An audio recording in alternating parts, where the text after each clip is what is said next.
Il est 20h sur les antennes de Spectrum Télévision. Mesdames, bonsoir. Monsieur, bonsoir et merci d'être avec nous. C'est le journal. D'abord les titres. Riposte contre le Covid-19 alors que la communication gouvernementale passe sous le feu des critiques depuis le 6 mars, date de révélation du premier cas au Cameroun. Le ministre de la Communication a tenu une concertation ce jour. Au menu, la stratégie gouvernementale de riposte au Covid-19 dans son volet communication, quand selon l'administration territoriale, les populations sont celles qui interprètent mal les nouvelles mesures du Premier ministre chef du gouvernement. Et puis, lutte contre le Covid-19 encore, le Fonds monétaire international débloque 135 milliards de francs CFA pour appuyer le Cameroun. Le pays est en effet éligible aux contributions de l'institution après des semaines de négociations. Voilà pour les titres. Mesdames, bonsoir. Monsieur, bonsoir et merci d'être avec nous. Il est 20h sur les antennes de Spectrum Télévision, c'est le journal. Riposte contre le Covid-19, l'ouverture des bars et autres lieux publics au-delà de 18h a été mal interprétée par les populations camerounaises. C'est du moins ce que pense l'administration territoriale, réunie ce jour autour du ministre de la Communication, René Emmanuel Sadi. On fait le point de cette concertation avec Olivier Bouzike à Yaoundé.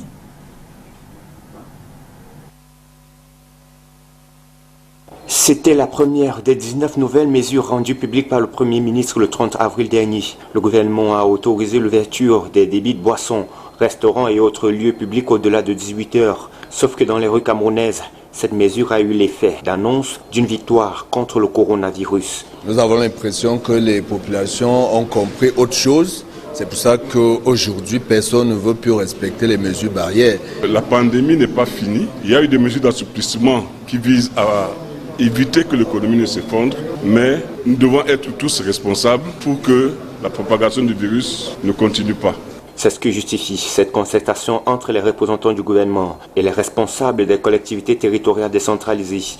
Les échanges ont abouti à l'adoption d'une stratégie de communication renforcée sur la prévention et la riposte contre le Covid-19 qui tient compte des réalités du terrain. Nous allons prendre des dispositions pour intensifier la communication. Nous avons déjà commencé la semaine dernière avec les maires d'arrondissement.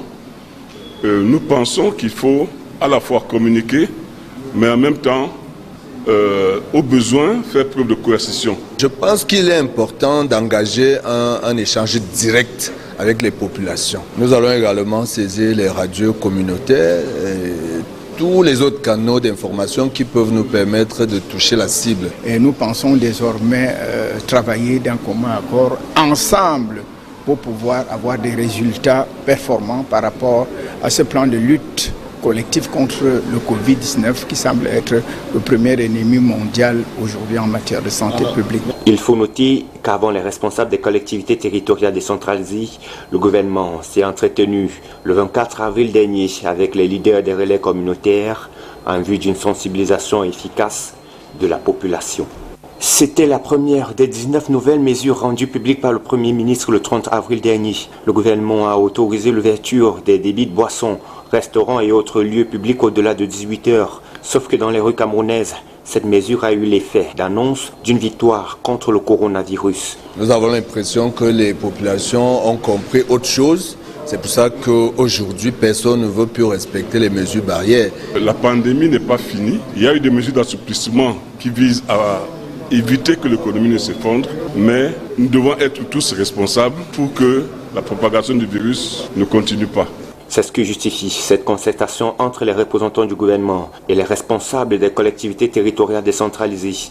Les échanges ont abouti à l'adoption d'une stratégie de communication renforcée sur la prévention et la riposte contre le Covid-19 qui tient compte des réalités du terrain. Nous allons prendre des dispositions pour intensifier la communication. Nous avons déjà commencé la semaine dernière avec les maires d'arrondissement. Nous pensons qu'il faut à la fois communiquer, mais en même temps, au besoin, faire preuve de coercition. Je pense qu'il est important d'engager un échange direct avec les populations. Nous allons également saisir les radios communautaires et tous les autres canaux d'information qui peuvent nous permettre de toucher la cible. Et nous pensons désormais travailler d'un commun accord ensemble pour pouvoir avoir des résultats performants par rapport à ce plan de lutte collectif contre le Covid-19 qui semble être le premier ennemi mondial aujourd'hui en matière de santé publique. Il faut noter qu'avant les responsables des collectivités territoriales décentralisées, le gouvernement s'est entretenu le 24 avril dernier avec les leaders des relais communautaires en vue d'une sensibilisation efficace de la population. Toutes nos excuses pour ce reportage qui est passé 2 fois, vous l'avez certainement noté. Lutte contre le Covid-19, une fois encore, le Fonds monétaire international débloque 135 milliards de francs CFA pour appuyer le Cameroun.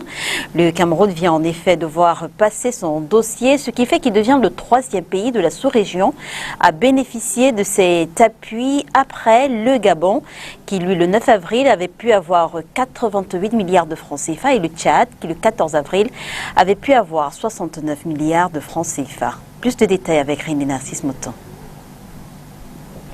Selon un communiqué du Fonds monétaire international, son conseil d'administration a approuvé le 4 mai 2020 un décaissement au titre de la facilité de crédit rapide d'environ 226 millions de dollars, soit 135,56 milliards de francs CFA, pour aider le Cameroun à répondre aux besoins urgents de la balance des paiements résultant de la maladie à coronavirus. D'après cette institution monétaire internationale, les autorités camerounaises prennent plusieurs mesures pour contenir la propagation de la maladie, augmenter les dépenses de santé et de protection sociale et apporter un soutien aux entreprises et aux ménages touchés. C'est en raison d'une détérioration importante des perspectives macroéconomiques et d'un affaiblissement de la situation budgétaire entraînée par la baisse des recettes associées à des dépenses directes de santé et sociales supplémentaires que sont apparus des besoins urgents des financements extérieurs et budgétaires. Toute analyse est faite.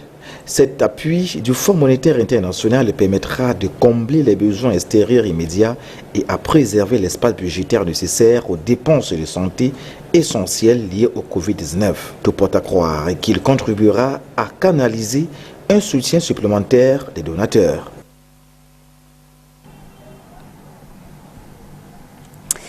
Et puis les gestionnaires d'hôtels de la ville de Douala, rencontrés ce jour par nos reporters, notamment Inès Pangan, disent ne pas encore entrevoir la reprise des bonnes affaires. En effet, les mesures d'assouplissement et de soutien au secteur durement impacté par le Covid-19 n'ont pas grand impact sur cette activité. Reportage. L'exonération de la taxe de séjour dans le secteur de l'hôtellerie pour le reste de l'exercice 2020 semble ne pas faire grand bien à la dite activité. Les mesures d'assouplissement et de soutien prises par le chef de l'État afin de soulager les secteurs durement impactés par le Covid-19 ne portent pas encore les fruits escomptés dans certains hôtels de la ville de Douala, visités en cette matinée du 5 mai 2020. Tout est vide là, il n'y a rien, Ces mesures-là ça concerne uniquement que les bars, les snacks et les boîtes de nuit. En dehors de ça, rien n'a changé. Puis les personnels sont toujours en congé technique. Si c'était que les hôtels avaient, les activités avaient repris dans les hôtels, c'est que tous les personnels sont déjà postés là. Vous regardez là, il n'y a pas de lumière dans des sections, parce qu'on est obligé d'économiser un peu d'énergie, puisqu'il n'y a pas de clients. Ici, on se dit qu'une reprise des activités pourrait être envisagée à la réouverture des frontières. On fonctionne avec des étrangers. Et tant que les frontières sont fermées, il n'y a pas d'impact vraiment très important. Par exemple, ici chez nous, on tourne carrément vide depuis dimanche. Donc vous comprenez que ça n'a pas d'impact sur... C'est peut-être un impact au niveau des petits commerçants qui font dans les bars et tout ça. Mais parce que les hôtels fonctionnent avec les étrangers, des gens qui viennent en mission, des gens qui viennent pour des réunions et tout ça. Donc tant que les frontières sont fermées, vraiment ici dans notre secteur, ça ne marche pas. Également, à la levée de la mesure limitant les regroupements à 50 personnes. Il y a par exemple un mariage qui était prévu ce mois de juin, le 1er juin. La personne est annulée parce que là, on ne sait pas trop, on peut rien.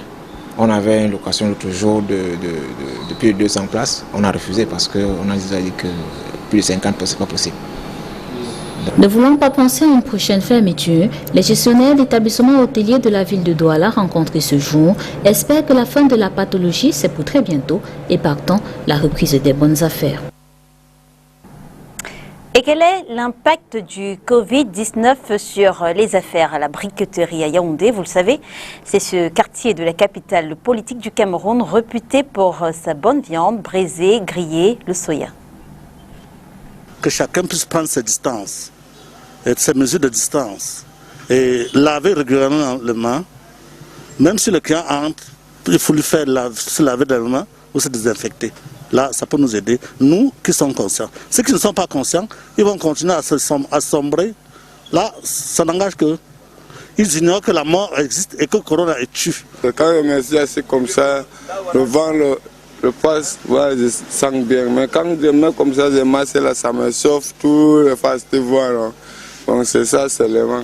Sinon, il n'y a pas de problème. Mais pour les maladies, là, ça a toujours touché les pauvres comme nous, là, trop. Rien ne passe. Rien. Les marchés même ne passent pas, tout, rien s'est arrêté, tout s'est bloqué. Maintenant tu prends le gène maintenant pour chercher, même pour la bouillie, pour les beignets, ça devient le problème. Tu vas trouver même celui qui peut même t'aider, il te dit qu'il n'a pas. Maintenant tu vas faire comment? Tu es obligé de prendre le gène là comme ça, même si c'est avec l'eau, tu vas prendre l'eau là, tu gènes comme ça. Chacun doit utiliser le masque selon les instructions données par le gouvernement en place. Mais pour moi, la mesure que l'État a prise, je l'ai trouvée un peu très brusque. Parce que nous étions un peu déjà en train de respecter les normes qu'ils ont dit. Et subitement, ça fait comme si on a enlevé comme si on a enlevé l'os dans la bouche du chien, il va aboyer. C'est pas comme ça. Toujours, on est là, toujours, on respecte ce qu'il dit quand même, mais on ne sait pas comment ça va finir. Et la distribution du don du chef de l'État relatif à la lutte contre la maladie à coronavirus se poursuit. Ce mardi, c'est la commune d'arrondissement de Douala 4e qui a pu recevoir ces kits dont la répartition a commencé sur place. Retour sur la cérémonie dans ce reportage de Makedali Djinotcham. C'est ici, à l'esplanade de la sous-préfecture de Douala 4e, que s'est déroulée ce mardi la cérémonie de remise de dons du chef de l'État aux communes dans le cadre de la lutte contre la maladie à coronavirus. Le préfet du Vori, qui présidait cette cérémonie, a notamment recommandé aux populations de continuer à respecter les mesures barrières. Ce que je leur ai demandé, c'est qu'ils puissent en faire bon usage, que nous continuions, qu'ils continuent à appliquer ces mesures d'hygiène-là. En remettant le savon, c'est pour justement prôner le lavement des mains, mesures d'hygiène. En remettant les cache-nez ou les masques, c'est pour pouvoir observer les mesures barrières. Parce que lorsque nous portons le masque, nous nous confinons personnellement et cela évite justement la propagation du virus. Constitué des seaux, savons et autres cache-nez, ce don du chef de l'État arrive à point nommé selon la municipalité. Le don du chef de l'État vient à point nommé. À point nommé, pourquoi? Parce que nous savons tous que nous sommes en pleine guerre contre le Covid-19. Et dans cette guerre contre le Covid-19, nous devons observer des mesures barrières. La première mesure barrière, c'est le port du masque. Nous avons des masques dans le don du chef de l'État. La deuxième mesure barrière, c'est le lavage des mains. Nous avons des seaux pour nous permettre de nous laver les mains. Nous avons du savon pour nous permettre de nous laver les mains. Ce qui fait que ce don est destiné à priorité aux populations vulnérables. Ces populations vulnérables ont été identifiées dans cet arrondissement et elles vont effectivement bénéficier de ce don, assure la mairie de Douala 4e. Et les parlementaires camerounais se mobilisent pour lutter contre la maladie coronavirus qui frappe actuellement le Cameroun. Récemment, c'est l'honorable Samuel Motte qui a offert un don aux populations d'Unkam, c'est dans la région du littoral. On reste avec vous, Makedali Djinotcham. C'est devenu le geste incontournable et le député Samuel Motte le répète pour une bonne raison. Vous remontez, vous relavez les mains. C'est ça le geste. Un geste que le parlementaire invite la population du département d'Unkam dans le littoral à effectuer au quotidien afin de barrer la voie à la maladie à coronavirus. Et de la parole aux actes, l'honorable Samuel Motte a récemment procédé à une remise de dons en matériel aux habitants de ce département. À Yabassi, le don était constitué de 50 seaux à robinet et bassines, 5000 cache-nez, des gels hydroalcooliques destinés aux hôpitaux et services publics, en passant par les gants, bottes et autres pulvérisateurs. Au-delà du matériel que j'ai apporté, nous sommes surtout venus rappeler que la vie doit être ramenée à l'essentiel. Vous voyez très bien, les mesures qui nous sont demandées par le gouvernement, ce n'est pas des mesures compliquées. C'est laver les mains, encore laver les mains, mais surtout laver les mains.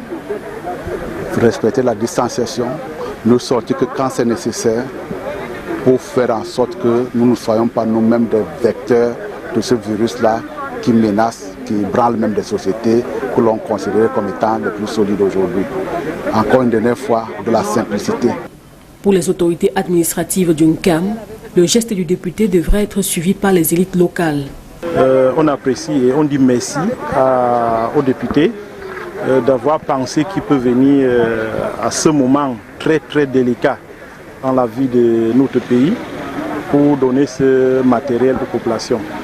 Et je profite pour faire appel aussi aux élites d'UNCAM de venir aussi faire la même chose. Après Yabassi, l'honorable Samuel Mott a effectué le même exercice dans les autres communes du Nkam, à savoir Dobian et Kondjok. Un peu de religion en continuant de parler de cette maladie. On parle justement du mois du jeûne de Ramadan pour dire que les musulmans du canton Bonabéry, c'est dans le 4e arrondissement de la ville de Douala, viennent de bénéficier d'importants dons de l'agence turque de coopération et de coordination. Pour le donateur, cette action qui permet aux musulmans de mieux gérer cette période rentre dans le cadre du renforcement des relations de coopération entre le Cameroun et la Turquie. René Narcisse Moto.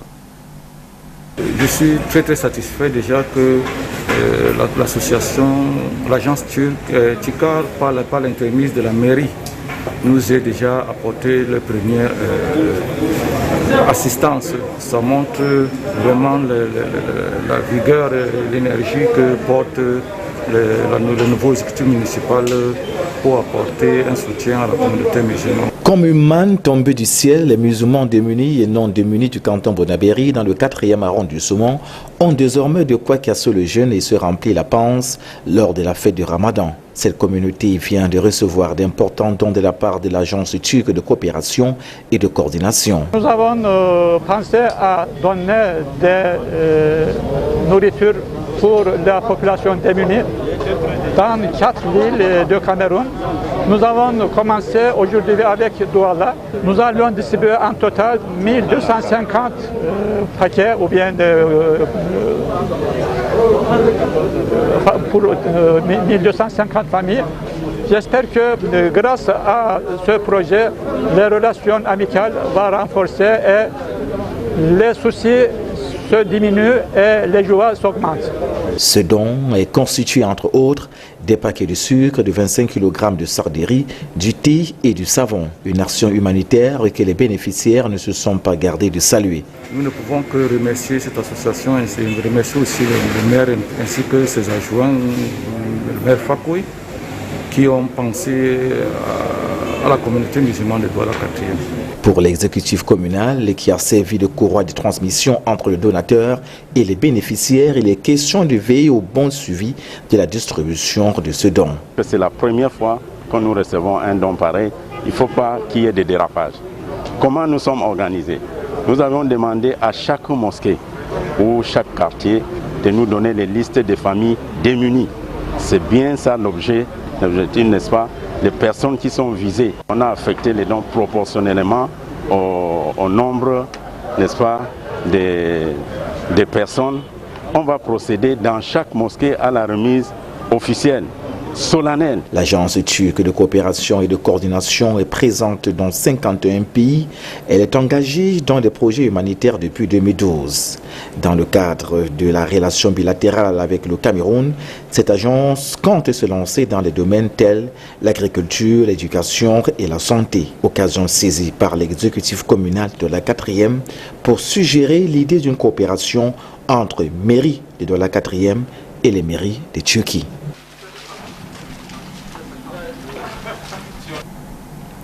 Et le Conseil des imams et dignitaires musulmans appellent les fidèles musulmans au respect strict des mesures édictées pour barrer la voie au Covid-19. Un train de mesures a justement été mis en place dans la fermeture des mosquées en cette période de Ramadan. Inès Pangan. Au quartier Briqueterie, l'un des fiefs de la communauté musulmane à Yaoundé, l'application des mesures barrières est un réel défi pour la population, comme dans les autres coins de la ville. Lavage des mains, port du masque de protection, mesures de distanciation sociale sont certes respectées par certains. Le Conseil des imams et dignitaires musulmans pense cependant qu'il faut renforcer la sensibilisation. Dans toute société, il y a plusieurs courants. Et naturellement, il y a des postes de résistance. Les imams sur le terrain, ainsi que les autorités traditionnelles musulmanes, ont fait large sensibilisation sur la question. Il y a eu des mosquées qui sont fermées. Tant qu'on n'insiste pas, c'est difficile d'atteindre l'objectif. Difficile, surtout en cette période du mois de Ramadan consacrée aux prières. Les imams ont prescrit à la communauté un rythme de vie qui mettra les fidèles à l'abri du coronavirus. Le musulman voyait son budget alimentaire multiplié par 3. Aujourd'hui, je crois qu'il dépense même un quart. Ça change de mentalité. Il n'y a pas de visites inopinées. Il n'y a pas de... Parce qu'auparavant, on a l'impression à 18h, c'est presque une fête. Et tout ça est parti. Et nous avons demandé, et tout naturellement, les musulmans qui sont conscients de ce problème de pandémie se sont mis à la prière. Et le président de la République a édicté des mesures. Le rôle des citoyens, pour qui même l'État fait ça, c'est d'appliquer. Pour le SIDIMUC, cette interpellation ne se limite pas à la communauté musulmane. Je demande même à tous les religieux d'autres confessions de prier davantage pour que, à la fin, cette pandémie soit définitivement partie. Des descentes sur le terrain sont prévues pour veiller à l'application des mesures barrières contre le Covid-19. Ce 5 mai était journée internationale de la sage-femme, une journée justement mise en place pour sensibiliser sur le rôle de ce corps dans les maternités. Inès Pangan, heureusement que vous vous êtes souvenu. Au Cameroun, près de 60% des sages-femmes nouvellement diplômées travaillent comme des bénévoles. C'est la substance des études de conduite par le programme d'appui à la santé de la reproduction et rendu public en 2018. Le même document révèle que la proportion manquante se distribue entre manque d'emploi 23%, emploi dans un autre secteur 13%, femmes ou hommes au foyer 10% et 5% poursuivent leurs études. Bon, au niveau de la formation, déjà la formation est de qualité, mais beaucoup sortent sans diplôme, beaucoup sont délaissés à eux-mêmes, sans emploi, au chômage, il y a plus de 80% des sages-femmes. Et quand l'État recrute, et puis beaucoup sont délaissés à eux-mêmes, n'ont même pas la possibilité de pouvoir postuler dans un centre de formation sanitaire parce qu'ils n'ont pas de diplôme. Des professionnels de la santé spécialistes dans la prise en charge de la femme enceinte, au vu de cette réalité, ont dû réadapter l'exercice de ce métier. Oui, il s'agit ici du métier d'obstétrique, un site de consultation en ligne qui vend achat des médicaments et matériel médical au nom de l'unité d'obstétrique en ligne médicale. Oui, et il s'agit d'un site qui a principalement pour but d'accompagner les femmes enceintes, principalement leur bébé, dans le suivi de leur... En fait, je voulais parler de la famille dans le suivi de leur processus de procréation, à savoir les consultations préconceptionnelles jusqu'à ce que l'enfant ait homosexuel. Un changement au quotidien qui tient compte des nouvelles réalités imposées par le Covid-19. Il y en a plusieurs qui ont peur, qui sont de venir à l'hôpital, de peur d'être contaminés ou encore de peur d'être stigmatisés par la pandémie. Ils ont besoin, par contre, ont besoin d'un suivi plus rapprochés. La journée internationale de la sage-femme est célébrée le 5 mai de chaque année pour mettre un accent sur le rôle des maternités et des sages-femmes. Petit rappel avant de nous quitter, continuez d'appliquer strictement les mesures barrières pour vous protéger et protéger également vos proches. Rideau sur le 20h, mesdames et messieurs, merci de nous avoir suivis. On se retrouve dès demain 20h sur les antennes de Spectre Télévision, si bien sûr Dieu le veut. Bonsoir.